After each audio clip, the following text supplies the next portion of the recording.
His granddaughter stumbled through the door with swollen eyes, whispering a confession no child should ever have to say. She was terrified of her stepfather. The father froze, heart pounding, when she pulled out a small recorder and pressed play. The chilling voice that spilled out made his blood run cold, every word dripping with menace. In that instant, the world shifted and the line between family and enemy vanished. What he heard would ignite a storm no one could contain. Subscribe now and tell us in the comments where you're watching from, because this story is only just beginning. The morning light poured through the blinds in thin golden lines, dust swirling like ghosts caught in the sun. The father carried 2 paper bags of groceries from his old truck to the porch, his back stiff but steady, the wood creaking under each step. Inside the kitchen greeted him with silence, the kind that felt alive pressing against the walls. He set the bags down and began unloading them with mechanical precision, eggs in the fridge, bread on the counter, a jar of peanut butter tucked neatly into the pantry. Every action was deliberate, each gesture echoing years of habit, years when he wasn't alone. He wiped the counter with the back of his hand and caught sight of the coffee mug resting in the corner. The faded blue ceramic chipped at the rim had once belonged to his wife. She had sworn it was lucky that no morning could start without it. He touched it lightly, like it might crumble beneath his fingers, and whispered her name under his breath. The sound disappeared into the hum of the refrigerator. He filled the kettle, set it on the stove, and listened to the hollow clank of metal on metal. The water began to heat, its rising hiss blending with the low drone of the house. He stood in the doorway, scanning the space like a man cataloging the life he once lived. The curtains she had sewn still framed the windows. The table bore faint scratches from countless dinner's forks dragged by impatient hands, homework scrawled across loose sheets of paper. He could almost see her there, moving gracefully between stove and sink, laughing at something trivial, her hair catching the light. The memory tightened his chest. He gripped the edge of the counter, steadying himself as the kettle shrieked into the silence. He poured the water into his cup, the steam rising like a veil, and stared at the black surface before him. Coffee had no taste anymore, but he drank it anyway. Ritual mattered. It anchored him when everything else felt like shifting ground. As he sipped, his eyes drifted toward the hallway. On the wall hung a photograph, slightly tilted, his wife smiling with their son at a baseball game, the girl perched on her father's lap with a glove too big for her hand. It was a moment frozen in time, back when laughter came easy, before betrayal had crept into their home like a thief in the night. He reached out, straightened the frame, and let his fingers linger. The house smelled faintly of pine cleaner from the night before. He had mopped the floors, though no one would notice but him. He swept through the rooms each day, not because they needed it, but because it gave him purpose. Folding laundry, polishing wood, tightening screws in old chairs. Tasks that once seemed tedious now kept his mind sharp, his hands busy. Yet the weight of absence clung to everything. He caught himself talking aloud sometimes, asking questions no one answered, filling the rooms with words meant for someone long gone. After finishing his coffee, he carried the trash out back. The crisp morning air hit him sharp and clean, stirring the leaves that skittered across the yard. The garden lay bare, weeds creeping where flowers once bloomed. She had loved those flowers, daisies, roses, wild violets, and he remembered kneeling beside her in the dirt, his hands covered in soil while she teased him for planting too deep. He stood there longer than he needed, eyes locked on the empty bed, until the chill drove him inside. Back in the living room, he lowered himself into his armchair, the one that had molded to his shape over decades. The leather groaned under his weight. He reached for the newspaper, flipping pages he barely read, eyes scanning headlines without comprehension. It wasn't news he sought. It was noise, something to keep the silence from consuming him whole. Yet silence always returned. It lurked in corners, in the pauses between his breaths, reminding him he was the last guardian of a house filled with echoes. His gaze shifted to the mantel where a small music box rested. It had been a gift from his wife on their 25th anniversary, carved wood with tiny silver hinges. He wound it slowly, and the fragile notes of Moon River drifted into the air. The melody stabbed at him, soft but merciless, pulling him back to nights when they danced barefoot in the kitchen. He closed his eyes, letting the sound pierce through him, until the final note hung suspended, fading into nothing. His chest felt hollow, yet beneath the ache a spark of resolve stirred. He rose, set the newspaper aside, and grabbed his jacket. It was time to fetch his granddaughter from school. The walk to the truck felt heavier than usual, each step pressing into the gravel, like a reminder of the weight he carried. As he started the engine, the low rumble filled the cab, masking his thoughts for a brief moment. The drive stretched before him, familiar roads lined with tired houses, fields lying fallow under the autumn sun. He kept his hands firm on the wheel, his eyes sharp, though his mind wandered to her. The little girl whose laughter had once filled this truck, whose innocence he had sworn to protect. He parked by the schoolyard engine, idling, watching children spill from the building like a tide of color and sound. Parents waved. Children shouted, backpacks swung wildly as they ran toward waiting cars. But when his granddaughter appeared, she didn't run. Her shoulders were hunched, her steps slow, her head bowed as if carrying an invisible burden. The sight twisted something deep in his chest. He leaned forward, gripping the steering wheel, every nerve on edge. She climbed into the truck without a word, eyes downcast, fingers fidgeting in her lap. The silence between them was louder than any scream. As he pulled onto the road, he glanced at her through the rearview mirror. Her face was pale, her lips pressed tight, and for the first time he noticed the faint tremor in her hands. His gut clenched, and instinct, honed over years, whispering that something was terribly wrong. He wanted to ask, to demand answers, but her fragility held him back. He knew the truth would come, and when it did, it would change everything. He kept his voice steady, casual, as he asked about her day. She murmured a single word, "Fine," without lifting her eyes. The lie in her voice sliced through him. They drove in silence, the road unwinding beneath the tires, the air heavy with unspoken dread. He reached out, turning the radio knob, filling the cab with faint static before landing on an old song his wife used to hum. The notes floated between them, fragile and haunting. His granddaughter pressed her forehead to the glass, staring out at the blur of trees and houses rushing past. He wanted to reach across the divide to pull her close, to tell her she was safe, but something told him she wasn't ready. Not yet. When they reached the house, she lingered by the truck door, reluctant to move. He carried the groceries inside while she followed, her small frame shadowed in the doorway. He busied himself putting things away, pretending not to notice how she lingered at the edge of the kitchen, arms wrapped tightly around herself. Finally, she whispered his name, her voice trembling. He turned, heart-pounding, but stopped himself from rushing forward. Whatever she was about to say would break the last pieces of his world, and he knew it. And as her lips parted, carrying words that would forever scar the quiet life he had tried to build, the father realized the storm he had sensed in the silence was finally here. The crowd of children spilled from the school doors in a rush of color and noise, a wave of laughter, shouts, and swinging backpacks that filled the air with life. He watched them from the truck, hands locked around the steering wheel, eyes scanning the sea of faces, as though searching for one fragile thread in the chaos. The children skipped and shouted, tugged by mothers and fathers who carried coffee cups or grocery bags, all of them weaving together in a tapestry of ordinary joy. And then he saw her. She wasn't moving with the tide. She was drifting against it. Slow, small, her head bent so low it looked like the weight of the sky was pressing down on her. The other kids bubbled with excitement, stories spilling from their lips, but she carried silence. That silence walked with her, clinging to her shoulders like an invisible shroud. Her shoes scuffed against the pavement as she dragged her steps toward the pickup lane.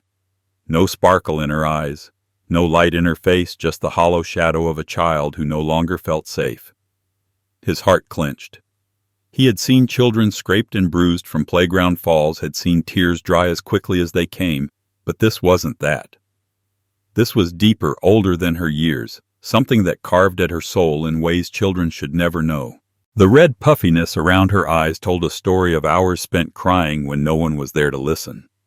He gripped the wheel tighter, nails digging into the leather, and fought the instinct to storm into that school and demand answers from every adult in charge. But the truth was heavier than any teacher could explain. He knew it was waiting for him in the small frame of the girl moving toward his truck. She opened the passenger door without looking at him, her tiny fingers trembling as they clutched the handle. Sliding into the seat, she pressed herself close to the window as if wanting the glass to swallow her. Her backpack slumped in her lap, half-zipped books jutting out like they were trying to escape too. He said her name softly, but she didn't answer. The silence in the cab pressed against them thick enough to choke on. He started the engine, the rumble filling the void, and glanced at her through the corner of his eye. Her face was pale, lips pressed into a thin line, and she wiped at her cheek quickly like she didn't want him to see that fresh tears had already fallen. The truck pulled away from the curb, tires crunching over gravel as parents waved to their children and kids shouted farewells across the lot. Inside, there was only her shallow breathing and the faint squeak of her shoes against the floor mat as she shifted uncomfortably. He asked about her day, his voice careful, measured, as though a wrong tone might shatter her. "Fine," she whispered, but it wasn't fine. The words scraped from her throat like glass. He had raised a son, had known lies when they came dressed in thin disguises, but this wasn't the casual deceit of a child hiding bad grades or forgotten chores. This was a plea not to dig deeper. And that plea told him everything. They passed fields painted gold by the late afternoon sun. The radio hummed low, an old song his wife once loved, but the melody only made the silence heavier. She pressed her forehead against the glass, her reflection staring back at her with hollow eyes that didn't belong to someone her age. He wanted to reach across to tell her she was safe, but the words clung to his throat, afraid to break whatever fragile control she was holding on to. He knew that when the truth came, it would come like a flood and nothing in the world would ever be the same again. At a red light, he stole a longer look at her. Her hands were clenched into fists in her lap, knuckles, white fingernails biting into her palms. The sight filled him with a surge of rage he barely contained. Someone had done this. Someone had stripped away her light and replaced it with fear. And he could already guess who. His jaw tightened, teeth grinding as the light turned green. The truck rolled forward, the world outside blurring into meaningless motion, his focus locked on the girl beside him and the storm gathering in her silence. When they reached the driveway, she hesitated before opening the door, as if stepping into the house might unleash something she wasn't ready to face. He told her gently to go inside, his voice steady, hiding the fire raging beneath. She nodded, but instead of bounding toward the porch like she once had, she dragged her steps, shoulders hunched, shrinking into herself. He watched her disappear inside, her figure swallowed by the doorway, and the hollowness in his chest grew heavier. He carried the last grocery bag in, setting it down on the counter, and found her standing at the edge of the kitchen. She didn't sit, didn't speak, just stood there with wide eyes fixed on the floor. He filled the silence with the small sounds of cupboards opening, bags, rustling, the refrigerator door clicking shut. He didn't push. Not yet. He had learned that the truth always came, and forcing it could break a child in ways even love couldn't repair. Still, the tension in the room was sharp enough to cut. He could feel her watching him, wanting to speak, fighting the fear of what might happen if she did. The clock on the wall ticked too loud, the air heavy, the house holding its breath. Finally, her voice broke the silence, so small and trembling it almost vanished. She said his name barely above a whisper. He turned slowly, carefully, meeting her eyes for the first time since she left school. And what he saw there chilled him to the bone. Terror, raw and unfiltered, the kind that no child should ever have to carry. She opened her mouth to speak again, but her voice caught tears welling up until they spilled down her cheeks. He stepped toward her, steady, patient, his heart pounding like a drum. Whatever words came next would tear the fragile threads of his quiet routine apart forever. And as the air grew still heavy with her unspoken truth, he knew that the story of their lives was about to split wide open, and there would be no turning back. The house was quiet when they stepped inside, the kind of quiet that magnified every creak in the floorboards and every shift in the air. He set his keys on the counter and turned to find her standing in the doorway, her arms wrapped around herself like armor too thin to hold back the storm inside her. The light from the window fell across her face, and for the first time he saw it raw fear etched into every line of her expression. She trembled as though the weight of silence was too much to bear, and then, in a voice that barely carried, she whispered his name. He froze the groceries still in his hands and waited. Her lip-quivered eyes darting to the floor, then back up to him, desperate and broken. And then it came spilling out in a torrent she couldn't hold back any longer.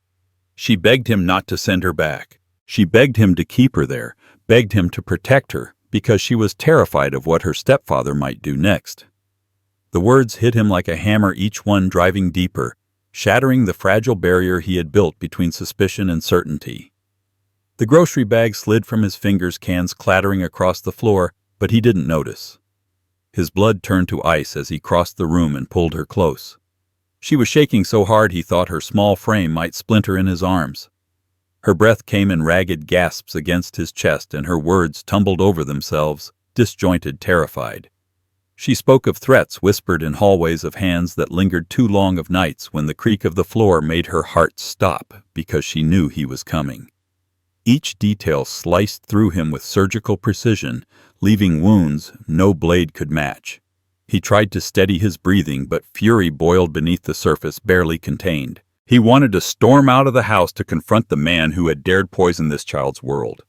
But when he looked down and saw her clinging to him with everything she had, he knew he couldn't leave her side. Not now. Not ever. His hand smoothed her hair as he whispered that she was safe, that she would never be alone, not as long as he was alive.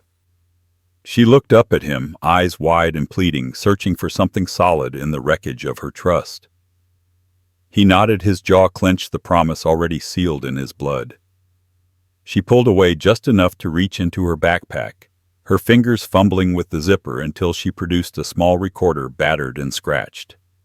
She pressed it into his hand, her voice cracking as she told him to listen. He clicked the button, and the room filled with a voice so venomous, so vile, that his knees nearly buckled.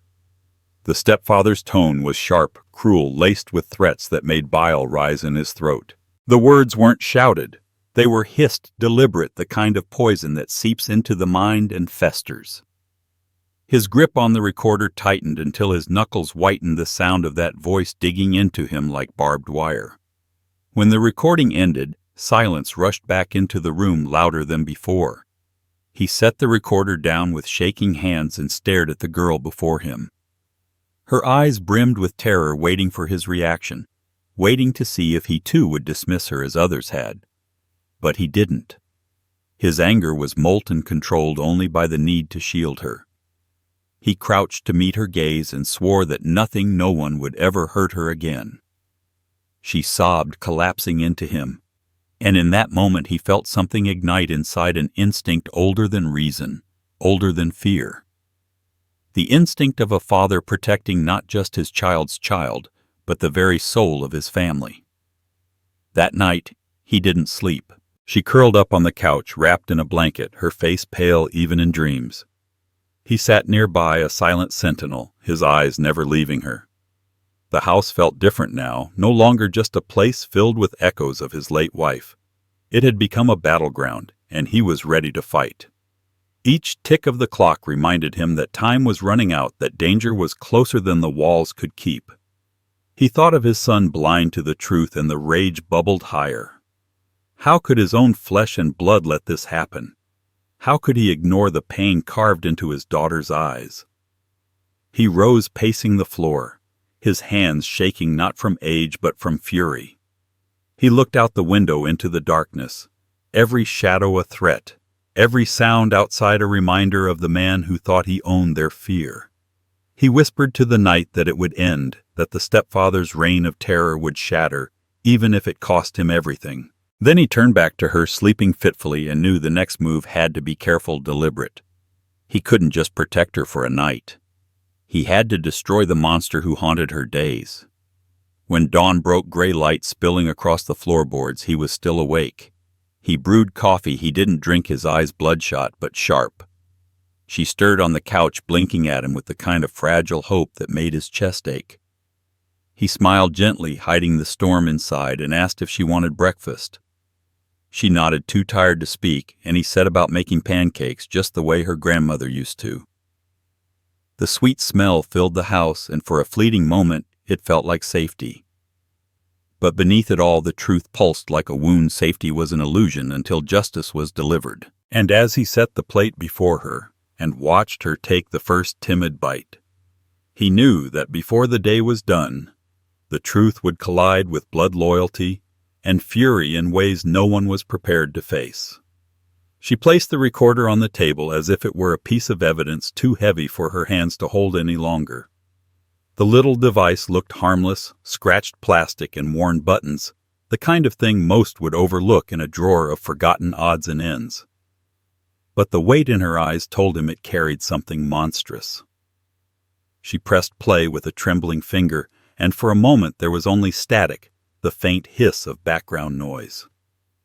Then the voice filled the room, low and sharp, slicing through the silence, with words that turned his stomach. The man's tone was casual at first, a predator masking his venom with mockery. He heard his granddaughter's small voice in the background, shaking, pleading, and then the stepfather's response dropped like poison. Threats dressed as promises, cruel laughter pressed between words that made the blood in his veins turn to ice. He spoke of punishment if she ever told anyone, of what would happen if she dared defy him. There was no shouting, no rage, just cold control, the kind that left deeper scars than any slap could. The father felt his jaw lock so tight he thought his teeth might crack. His hands shook against the table, the tendons in his arms taut as steel cables. The room around him seemed to vanish, the hum of the refrigerator and the ticking of the wall clock drowned beneath that vile voice. He glanced at the girl who sat curled in on herself, her shoulders hunched, waiting for his reaction like a prisoner awaiting judgment. He wanted to smash the recorder against the wall to erase the sound from existence, but he forced himself to listen until the very end. When the recording clicked off, silence rushed back in with suffocating force. He couldn't breathe for a moment. The house, once filled with memories of warmth and laughter, now felt like a crime scene. He stared at the recorder, its red light blinking, mocking him with its simplicity. How could such a small device hold proof of such colossal evil? His vision blurred with rage, but beneath it was something worse, helplessness. He was a man who had built houses with his bare hands, fought through loss, carried burdens most couldn't imagine, but nothing in his life had prepared him for this. His granddaughter lifted her eyes to his wide and wet, waiting for him to say something, anything. And in that gaze he saw the truth. She had been carrying this alone, hiding in shadows, praying someone would believe her. The fury inside him coiled tighter. He crouched down in front of her, placed both hands gently on her shoulders, and whispered that she was safe now. She nodded, though her body still shook, her trust fragile as glass. He stood pacing the length of the room, his breath ragged. His mind spun through possibilities: confrontation, police, his son. Each option clawed at him with consequences he wasn't ready to face. If he stormed over to that man, violence would follow, and he would lose her to the system before he could protect her. If he went straight to his son, he risked dismissal, betrayal deeper than anything yet. But if he stayed silent, if he hesitated, the monster would have another chance. That thought nearly split him in two. He returned to the table, picked up the recorder, and pressed play again. He forced himself to hear every syllable, to carve the threats into memory so they would never fade. Each second was a nail in the coffin of restraint. He could picture the man's smug face, the way he might lean in close to terrify a child reveling in her fear. His fists curled tight until his nails dug into his palms, the pain grounding him, keeping him from exploding. He stopped the tape midway and slammed it down, the sound ricocheting through the room. She flinched at the noise, and he cursed himself. He reached for her, softened his tone, and told her again that none of this was her fault, that she had been brave, braver than most adults he had ever known. She collapsed against him, sobbing into his chest, and he held her until her cries ebbed into hiccups. As he stroked her hair, his eyes burned with unshed tears. He had promised his wife he would protect their family, and in that moment he felt her presence, a whisper in the quiet urging him not to fail. When she finally drifted into uneasy sleep on the couch, he remained seated beside her, the recorder in his hand. The weight of it pressed against his palm, heavier than any hammer he had swung. He thought of his son, oblivious or unwilling to see the truth, and a bitter taste filled his mouth. Blood ties meant nothing if they blinded a man to the cries of his own child. He looked at his granddaughter's fragile form, curled under the blanket, her small hands clutching the fabric as if it could shield her. His resolve hardened. The hours dragged into night, the house cloaked in darkness. He sat in the dim glow of a lamp, replaying the words in his head, each threat like a blade carving deeper into his determination. He knew sleep wouldn't come. His body ached with the weight of decisions yet to be made. He turned the recorder over, studied its scratches, and realized it was more than evidence, it was a weapon. And like any weapon, it had to be wielded carefully. Outside, the wind rattled the windows, the old house groaning in protest. He stood, moved to the window, and stared out into the shadows stretching across the yard. Somewhere beyond those trees, the man slept soundly, unaware that his reign of terror was unraveling. The father clenched the recorder, his reflection in the glass staring back at him with eyes darker than he had ever seen in himself. This wasn't just about justice anymore. It was about vengeance. He turned back to the couch where she stirred, murmuring in her sleep. He whispered a promise she couldn't hear, a vow etched into the marrow of his bones. Tomorrow would bring confrontation, blood against blood, truth against denial. And as he lowered himself into the chair, the recorder still in his hand, he knew one thing with absolute certainty. The man who had dared whisper those threats had no idea what storm was about to crash down on him.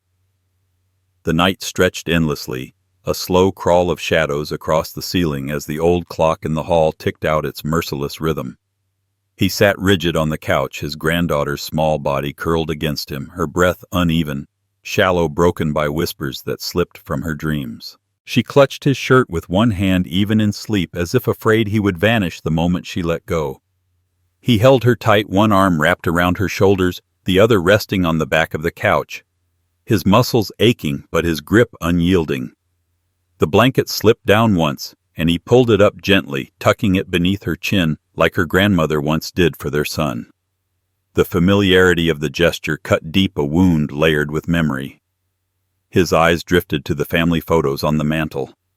There she was, his wife, her smile frozen in glossy permanence, the kind of smile that had carried him through every storm until the day it vanished from the world. He remembered her laugh in the kitchen, her hand brushing flour from her apron, her voice chiding him for working too hard. He saw her again in the stands of a baseball field, clapping for their boy, a young man who had once been innocent, who had once carried hope instead of denial. The contrast between then and now hit him with crushing force. His son, now blind or worse, indifferent, had allowed poison into their bloodline. The shame of it burned, but so did the steel resolve it awakened in him. The girl stirred, murmuring a plea in her sleep, and his chest tightened. He whispered to her, though she could not hear, promises that echoed into the silence. He would not fail her. He would not let the world devour her spirit the way it had chipped away at his. He had already lost the love of his life, and with her passing he had let himself drift, giving in to silence and routine. But this child's terror had rekindled something that had almost died in him, a fire, the old instinct to protect, to fight. The house was heavy with stillness, but his mind was loud. He remembered the day he and his wife signed the deed to this home. Her hand slipping into his, her eyes bright with certainty that they were building more than walls, they were building a life. He remembered the smell of fresh paint, the laughter of their son chasing a ball down the hall, the sound of his wife's voice calling them in for dinner. Every corner of the house carried her imprint, from the worn spot on the stairs to the flower-patterned curtains she had insisted on sewing herself. Now those imprints mocked him with their absence, and he wondered if she would have seen this coming, if she would have caught the danger before it was too late. He tilted his head back, staring at the ceiling as memories flickered like old film reels. Her hand brushing against his as they danced barefoot in the kitchen, her head resting on his chest as the radio hummed low. The night she whispered in the dark that he had made her feel safe, truly safe in a world that so often felt unforgiving. That word safe echoed in him, a cruel reminder that their granddaughter had been robbed of it. He tightened his hold on the girl as if by sheer force he could rebuild the sense of security she had lost. The hours passed. He didn't sleep, couldn't sleep. Each time her body trembled beside him, he rubbed her back in slow circles, steadying her breaths. He felt the weight of his own exhaustion press behind his eyes, but determination shoved it aside. His body might weaken, but his will would not. The night was long, but the longer it stretched, the clearer his mind became. He saw the choices ahead not as questions, but as inevitabilities. Confrontation was coming. Exposure was coming. And when it did, there would be no room for hesitation. Around 3 a.m, he rose carefully, easing her head onto a pillow without waking her. He stood by the window, arms folded, watching the yard bathed in moonlight. The wind whispered through the trees, carrying with it the echo of his wife's voice, or maybe just his memory twisting the night into something it wasn't. Still, he closed his eyes and imagined her standing beside him, imagined her gaze steady and fierce. She had always been stronger than people realized. He could almost hear her saying the words she had repeated through every hardship. "You know what you have to do." He turned back to the couch, studying the girl's fragile frame curled beneath the blanket. She looked impossibly small, yet inside her was courage enough to record the monster who tormented her. That courage demanded his own. He thought of his son again, the boy he had carried on his shoulders, the man who now turned a blind eye to his own child's pain. The disappointment was sharp, but beneath it was something colder, a clarity that blood was not enough to shield a man from judgment. If his son chose denial, then he too would face consequences. The night began to fade, gray light creeping into the room as dawn approached. He brewed coffee, the smell sharp and bitter filling the silence. He sipped it slowly, his gaze fixed on the horizon beyond the window. He thought of battles he had fought before, building a business from nothing, bearing his wife, enduring years of solitude, but none compared to this. Those had been trials of survival. This was war, and wars demanded sacrifice. Behind him she shifted, sitting up slowly. Her hair tangled, her eyes still heavy with nightmares. He set the cup down, walked over and brushed a strand from her face. She looked at him with a question in her eyes, a question too big for words. He answered not with explanations, but with a steady nod, a silent promise that reverberated in his chest. She leaned into him, and for a moment he let himself feel the weight of her trust. The first rays of morning pierced through the curtains, painting the room in pale gold. A new day had come, but with it came the inevitability of action. He glanced at the recorder still sitting on the table, its presence heavy as a loaded gun. The night had been long filled with memories that cut and healed in equal measure. But now the time for memory was over. The time for reckoning had arrived. And as the sun lifted higher, casting light into the corners of the room, he knew with bone-deep certainty that before this day ended, the fragile line between family and enemy would be obliterated forever. The door opened just after sundown, the sound of boots scuffing against the entryway as his son stepped inside. The father was waiting in the living room, the recorder placed neatly on the table between them, like a weapon waiting to be drawn. His granddaughter sat upstairs, tucked into her room, her silence a fragile veil he dared not disturb. The father rose slowly, his body stiff but charged with a quiet electric tension. His son dropped his jacket over the arm of the chair, glanced around and frowned at the heavy stillness in the air. "We need to talk," the father said, his voice sharp, controlled, cutting through the room like a blade. His son looked wary but waved a hand as though dismissing the urgency. "Can it wait? It's been a long day." "No," the father snapped. "You're going to hear this. Now." He pressed the button and the recording spilled out into the silence, filling every corner of the house with venom. The stepfather's voice hissed through the static, dripping with cruelty and control, while the faint sound of his granddaughter's trembling pleas hung beneath it like a broken refrain. The father didn't move, didn't blink, just kept his eyes locked on his son, waiting for the moment the mask of denial would shatter.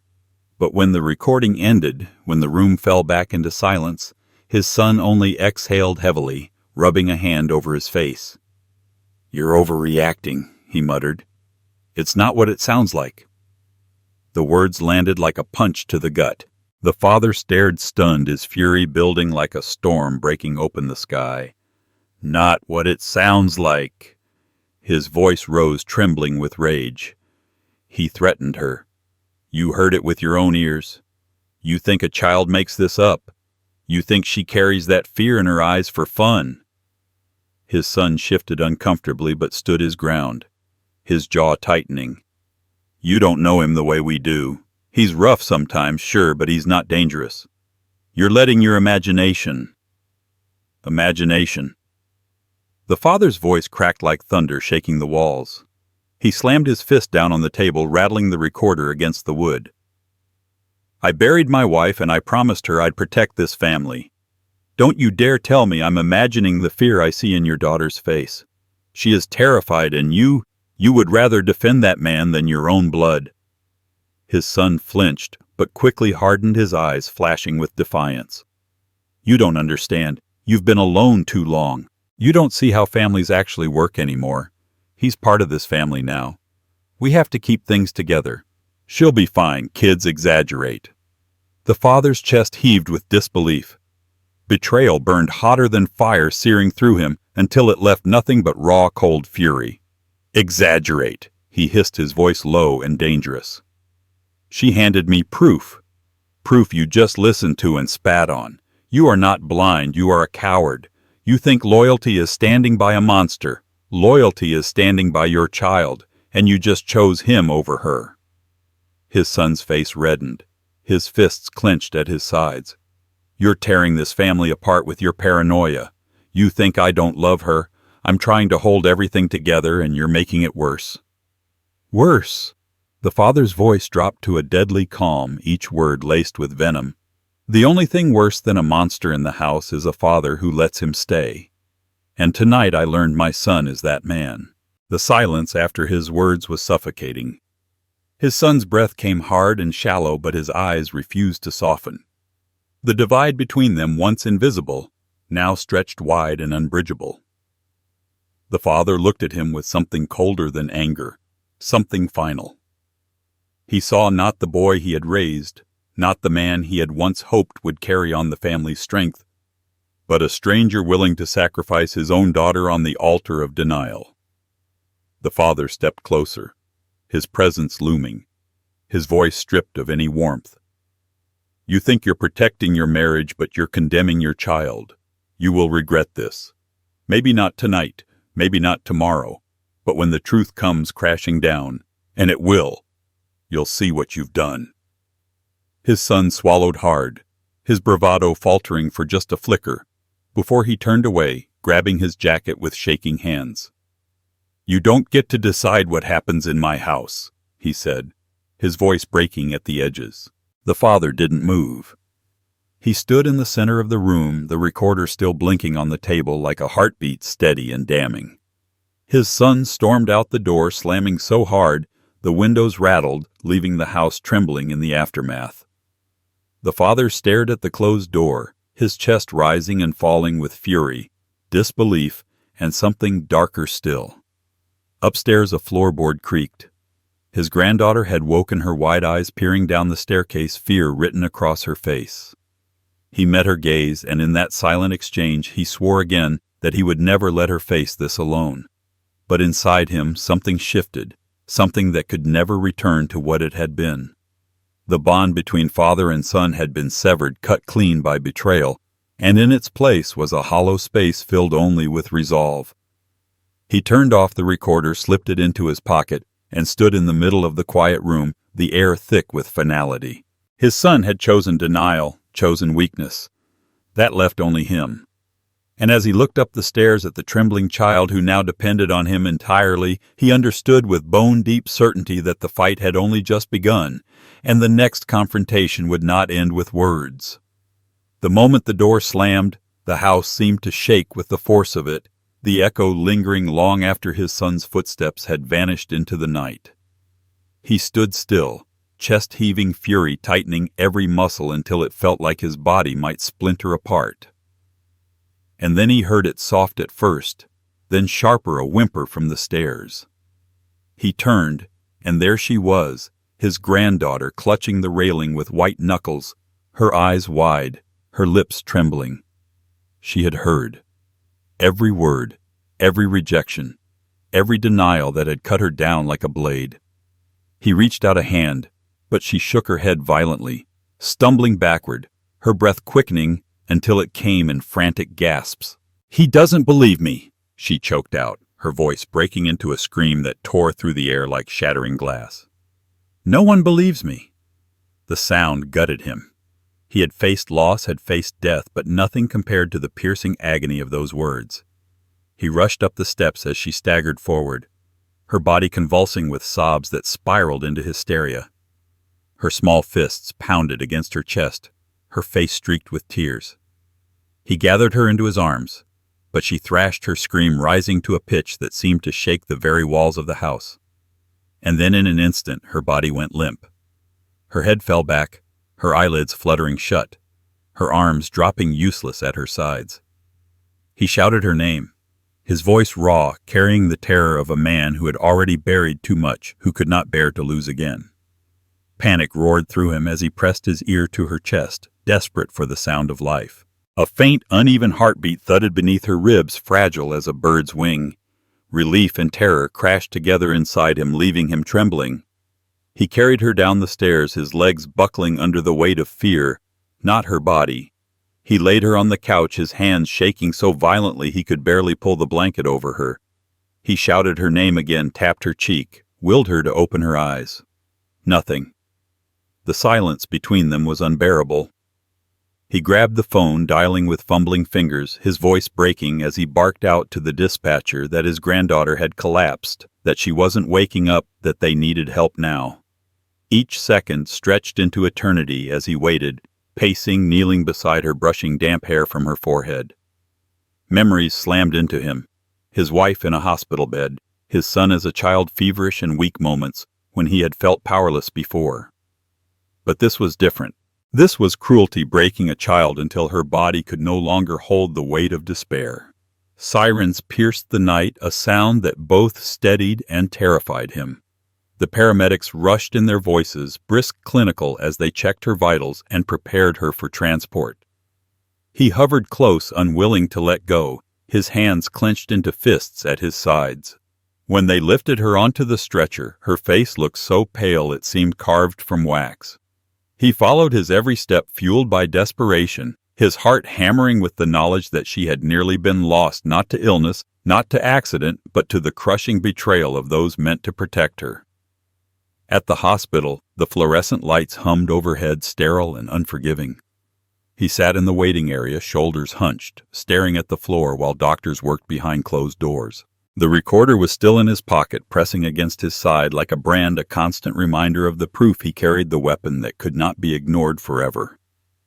His fists tightened around the armrests, his nails digging into the fabric, his body trembling with rage and helplessness. He had given his son one chance, one moment to stand on the side of truth, and he had thrown it away. Now the consequences were bleeding out in a hospital room where a child fought for her sanity, her very breath. When the doctor finally emerged, the father rose so quickly his chair toppled behind him. The words were measured: cautious, stress-induced collapse, exhaustion, psychological trauma. But the undertone was clear. She had been pushed beyond her breaking point. He was allowed into her room, and there she lay, her chest rising and falling in shallow rhythm wires attached to her skin monitors, beeping in fragile harmony. He took her hand, holding it, as if by sheer will he could anchor her back to this world. He whispered her name, told her she was safe, told her he was here and he wasn't leaving. Her eyelids flickered a faint movement, and though she didn't wake, he clung to that flicker as if it were sunlight breaking through storm clouds. But as he sat there, her hand in his fury hardened into something unshakable. His son's weakness had brought them here, his blindness had nearly killed her. Family ties meant nothing now, not when they were used as chains to bind innocence to suffering. The stepfather had unleashed terror, but his son's denial had been the knife that drove deepest. That betrayal would not be forgiven, nor would it go unanswered. He leaned back in the chair, the steady beep of the monitor filling the silence. His eyes burned, but no tears came. He had none left to give. Instead, there was resolve, cold and absolute. He would see this through no matter what it cost him. He would drag the truth into the light, rip apart the lies that had been built around her pain, and destroy anyone who stood in the way. Outside the hospital window, dawn was breaking, the first streaks of pale light cutting through the night.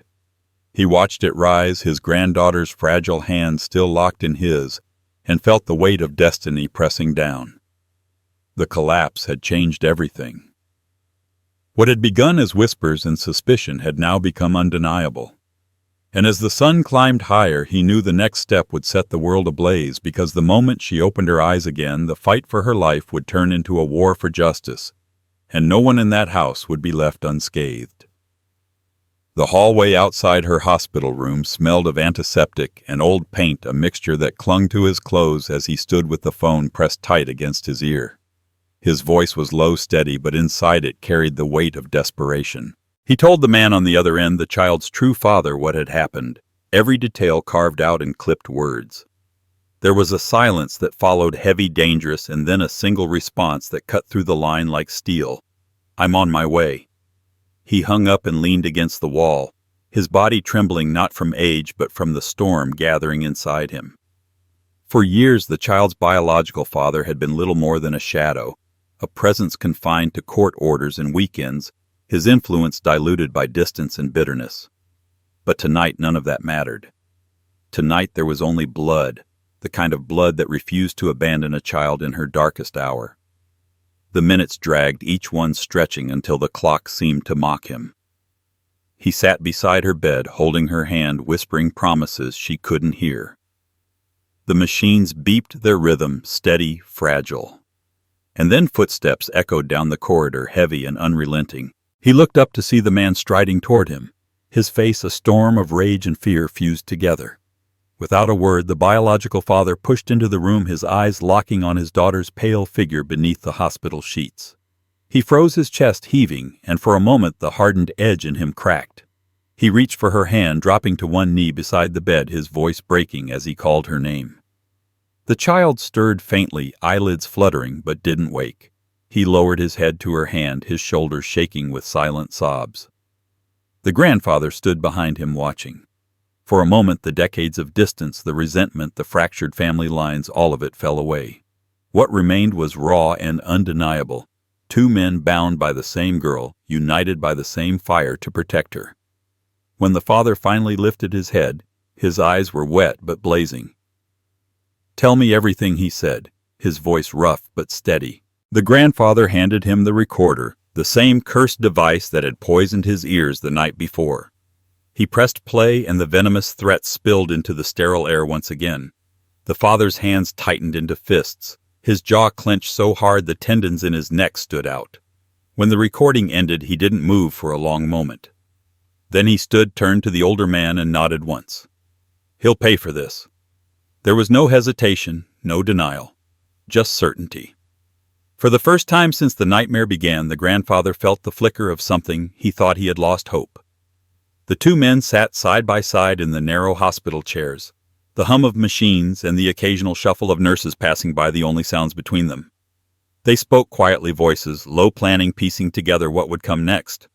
The father spoke of lawyers, of police reports, of people who owed him favors. The grandfather spoke of timing, of patience, of building a case that couldn't be dismissed by blind loyalty or cowardice. Each word sharpened the bond forming between them, an alliance forged not by choice, but by necessity. Hours passed, but neither man slept. They took turns sitting by the child's side, their hands never far from hers, their eyes locked on her face for the smallest sign of strength returning. At dawn, she stirred her lashes, fluttering her lips, parting with the faintest whisper. The sound was weak, fragile, but it was enough to send both men leaning forward, their hands reaching for hers. She opened her eyes just enough to see them, and a tear slid down her cheek. "It's okay," the father whispered, his voice breaking. "I'm here now. He'll never hurt you again." The grandfather laid a steady hand on her arm, adding softly, "We both are. You're not alone anymore." Her eyes closed again, but the faintest smile touched her lips, and that single moment burned into both men's hearts. When she drifted back to sleep, the father stood and turned to the older man. "We start now, tonight. No more waiting." His voice was iron, every syllable a vow. The grandfather nodded, his own eyes hardening. "We'll bring him down together." Outside, the morning sun broke through the gray clouds, casting sharp beams of light across the sterile floor. For the first time in days, the house of shadows inside his chest began to clear. But as they both looked down at the fragile girl resting beneath the covers, they knew light alone wouldn't win this war. It would take blood fire and the kind of resolve that destroyed everything in its path. And as they walked out into the hallway side by side, the air between them charged with a silent pact, one truth burned clear: the fight was no longer his alone. Now there were two, and the storm waiting for the man who had caused this was about to double in force, tearing apart the fragile lies that had held for far too long. The hallway outside the hospital room filled with muted footsteps and the rustle of clipped conversations. But inside the small chamber, time had stopped. The grandfather sat rigid in the chair, one hand wrapped around his granddaughter's frail wrist, his thumb tracing the soft rise of her pulse, like he was reassuring himself that it was still there. Beside him, her father paced in short, deliberate steps, every turn of his heel carrying the weight of a man barely holding back violence. The air was taut with the kind of silence that precedes a storm. When the door finally opened, two doctors entered, their expressions grave but steady. Charts in hand, they spoke with professional detachment, but the words landed like strikes to the chest. Evidence of repeated stress, signs of physical and psychological trauma markers no child should carry. They didn't use the word abuse lightly, but when it came, it fell heavy, irrevocable. The father stiffened, his fists clenched at his sides, while the grandfather lowered his gaze. The confirmation, both a knife and a grim validation. What they had suspected was no longer suspicion. It was truth, stamped in medical ink. A nurse lingered by the door, and when the grandfather placed the small recorder into her hand, his grip lingered for a fraction longer than necessary. That device carried not just sound, but everything: the venom that had shattered innocence, the evidence that would make denial impossible. She nodded once and slipped out into the corridor, her footsteps fading into the sterile distance. Minutes later, the quiet murmur of the hospital gave way to a different kind of sound, the low crackle of radios, the heavy tread of boots. Two officers arrived, their presence sharp, cutting through the fog of dread with the clarity of action. They didn't come with hesitation, and they didn't come with doubt. The recorder had already been passed to detectives, and the vile threats contained within had burned away any question of what needed to be done. The officers spoke with clipped efficiency, confirming details, documenting statements. The father's voice shook as he recounted what he had heard, but his resolve was unshakable. The grandfather, his tone low and deliberate, spoke less, but with the certainty of a man who had carried the weight of truth longer than he should have. Each word built a wall of evidence, brick by brick, until the officers nodded, their faces grim with the knowledge of what awaited the man they would soon confront. In the dim light of the hospital room, as machines beeped steadily in the background, the grandfather felt a strange shift in his chest. It wasn't relief, not yet. Relief was too clean a word for the heaviness that still lingered.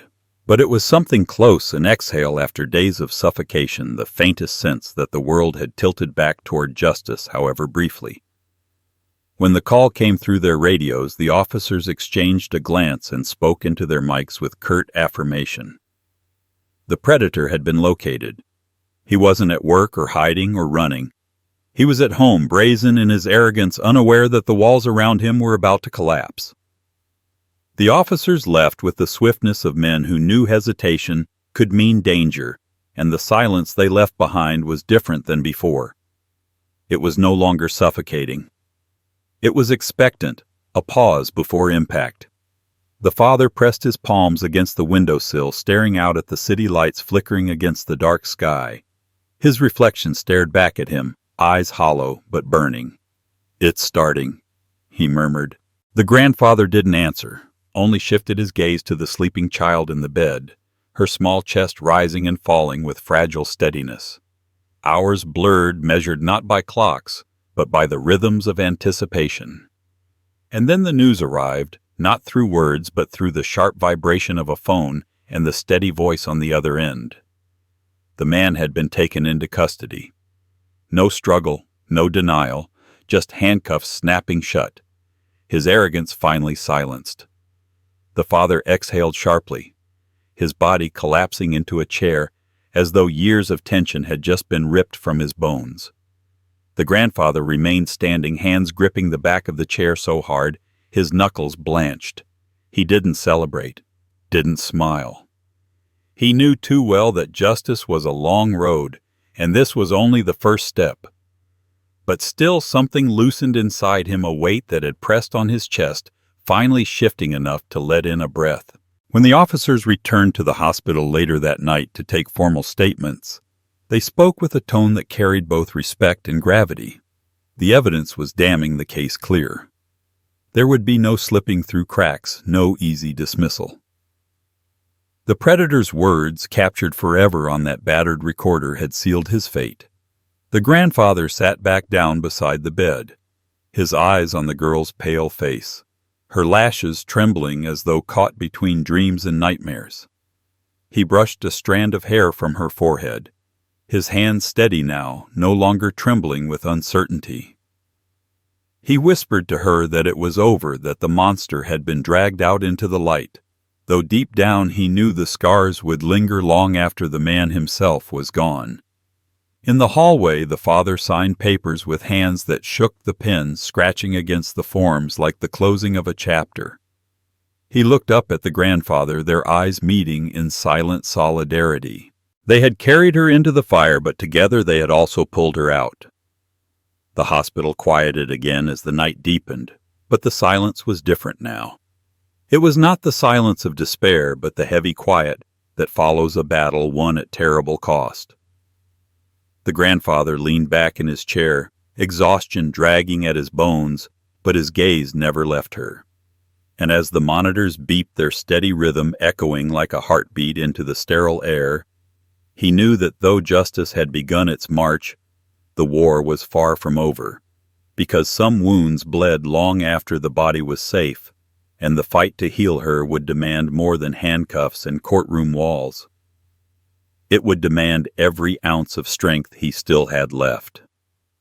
The courthouse smelled of wood polish and dust, the kind of place where time seemed to stand still, even as lives were torn apart. The grandfather sat in the gallery, his hands clasped tight, the veins in his knuckles raised like ropes pulled taut. His granddaughter sat between him and her biological father, her small hands folded in her lap, her eyes fixed on the floor. She didn't look at the man at the defense table. She didn't have to. His presence was a shadow that filled the room, a darkness she could feel even without raising her head. The prosecutor's voice was clear, sharp, cutting through the stillness as the recording played once more. That poisonous tone filled the courtroom, each threat echoing in the rafters, leaving no room for denial. The jury shifted in their seats, their faces hardening, their eyes darting toward the man who sat shackled but still trying to wear his arrogance like armor.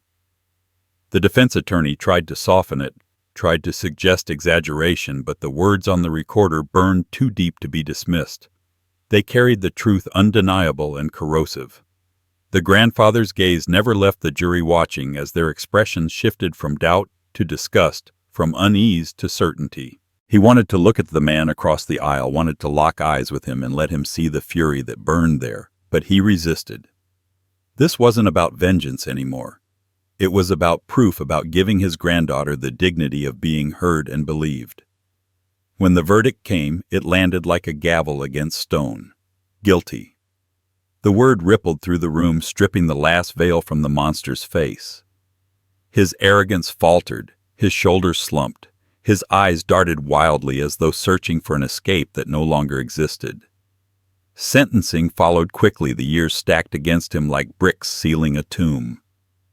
The child wouldn't have to live with the sound of his footsteps in the hallway again.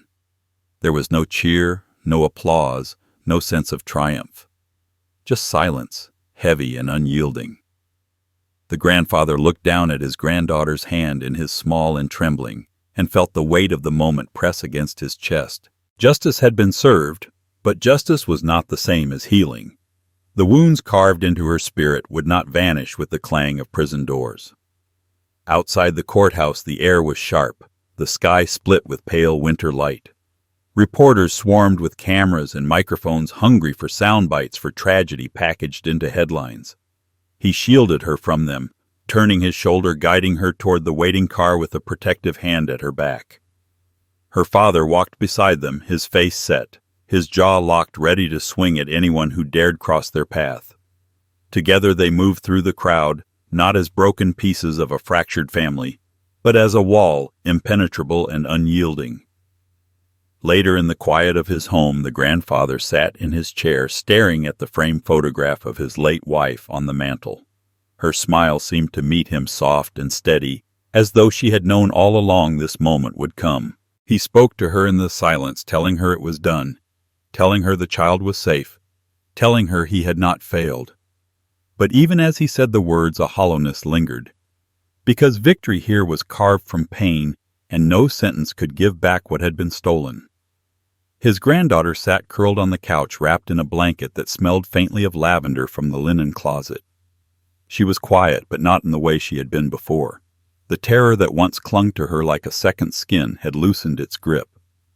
Her breaths were steady, her eyes softer, though shadows still lingered at the edges.